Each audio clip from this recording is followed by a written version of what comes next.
नमस्कार. मी पी.आय. कुंदन गावडे, वैराग पोलीस ठाणे प्रभारी अधिकारी. काल दिनांक 9/9/2025 रोजी वैराग पोलीस हद्दीमध्ये सासुरे गावच्या जीवन विकास महाविद्यालयाच्या एका शिवारामध्ये एका इसमाने स्वतःवरती गाडी लॉक करून स्वतःवरती गोळी घालून आत्महत्या केल्याबाबत घटना घडली होती. सदर घटनेच्या अनुषंगाने त्यांचे नातेवाईक लक्ष्मण जगन्नाथ चव्हाण व 31 वर्ष हे जालन्यामधले आहेत.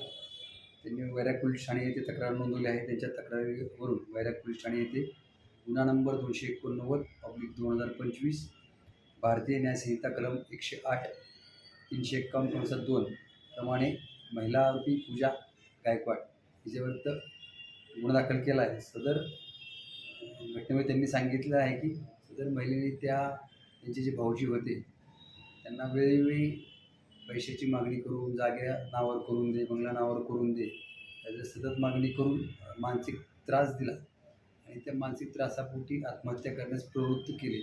यावर त्यांनी तक्रार दिल्याने सदर प्रकरणात गुन्हा दाखल करण्यात आला आहे. सदर प्रकरणाची तपास सहाय्यक पोलीस निरीक्षक ए.पी. जगदाळे हे आमच्या मार्गदर्शनाखाली करत आहेत. सदर गुन्ह्यामध्ये अतिरिक्त तपास चालू असून सदर ह्यामध्ये आणखी आरोपी निष्पन्न होण्याची शक्यता नाकारता येत नाही. त्या अनुषंगाने सखोल तपास आम्ही करीत आहोत. धन्यवाद.